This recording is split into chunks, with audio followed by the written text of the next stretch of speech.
human body is a very complex, diverse, and efficient system that makes the maximum use of useful substances. But as we have already learned in the digestive system, we even generate wastes, be it in the form of undigested food or in the form of unusable carbon dioxide. Consequently, our body expels undigested food in the form of feces, and our lungs help in expelling carbon dioxide out of our body periodically. Another byproduct that is formed as a result of digestion of proteins is urea. Our liver breaks down proteins to amino acids and in the process generates urea. Now, urea is highly toxic, and the buildup of uric acid in our body can lead to complications which can be fatal. So, our body has developed a highly specific organization in the form of our excretory system, which helps in excreting urea. Functions like eating, breathing, and drinking to remain healthy and alive. These processes also produce many toxic substances like urea in the body, which are filtered by the kidneys. These kidneys are located in the middle of our back, just below your rib cage, one on either side of the spine. They have the adrenal gland attached to them. You need at least one kidney to live. Why are they so important?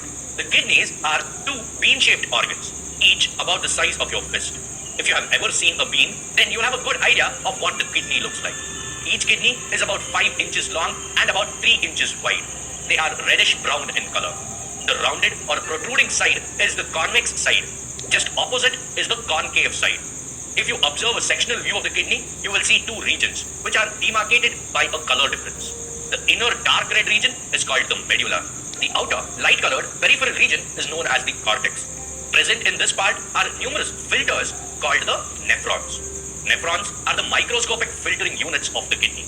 There are more than 1 million of these tiny filters inside each kidney, which removes waste and excess water.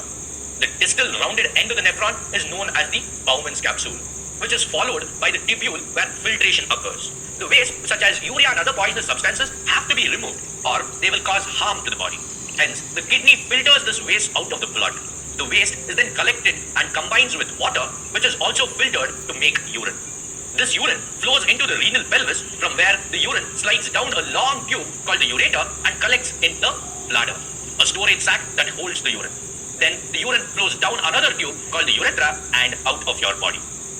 In human beings, the excretory organs are located in the abdominal area.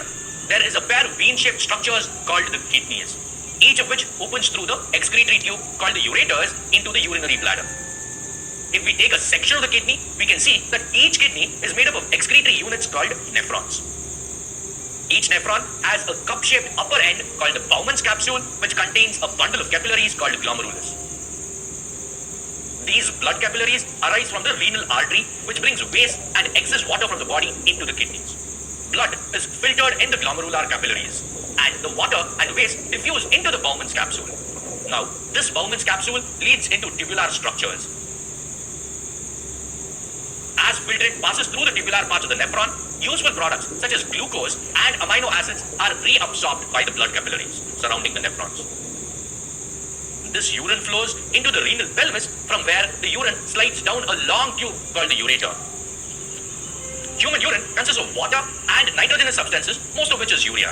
From the ureter, urine passes into the urinary bladder and is stored there until it is thrown out of the body. This brings us to the end of the chapter on life processes. The processes that occur inside our bodies and that of other living organisms is infinitely more complex than anything that we can dream of. We just learned about how a wide range of organisms survive. So many different processes by so many different organisms. All of them breathe, respire, digest, transport, excrete, but essentially stay alive in their own way. Although it is true that as the complexity of the organism increases, so does the complexity of the life process.